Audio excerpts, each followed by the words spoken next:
Bienvenue à notre cours sur les signes vitaux, des indicateurs fondamentaux de l'état de santé d'un individu. Aujourd'hui, nous allons explorer en détail les 6 principaux signes vitaux. Ensemble, démystifions ces indicateurs clés et comprenons leur importance dans le maintien de la santé et du bien-être. Commençons par la température corporelle, un indicateur simple mais puissant de notre état interne. Une température normale se situe généralement autour de 37 degrés Celsius, mais des variations légères sont normales. Une température supérieure à 38 degrés Celsius peut indiquer une fièvre, souvent un signe d'infection. Différentes méthodes de mesure existent, chacune ayant ses spécificités. Passons maintenant à la fréquence cardiaque, le pouls qui rythme notre existence. Chez un adulte au repos, une fréquence cardiaque entre 60 et 100 battements par minute est normale. Une fréquence cardiaque élevée, appelée tachycardie, peut être causée par le stress ou des problèmes cardiaques.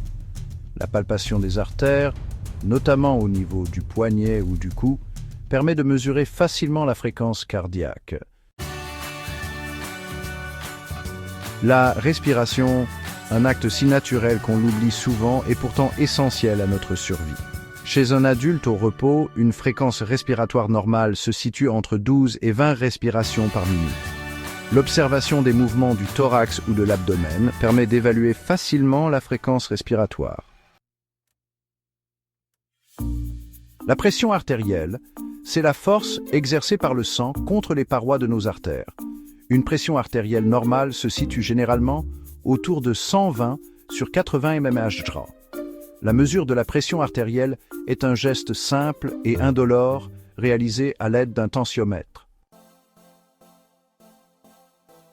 L'oxygène, carburant vital pour nos cellules, est transporté dans notre sang par les globules rouges.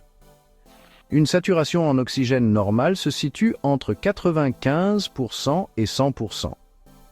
Un appareil appelé oxymètre de pouls, placé sur le doigt ou le lobe de l'oreille, permet de mesurer facilement et rapidement la saturation en oxygène. La douleur, bien que subjective et difficile à quantifier, est un signe vital à part entière. L'évaluation de la douleur est essentielle pour adapter la prise en charge et soulager la souffrance.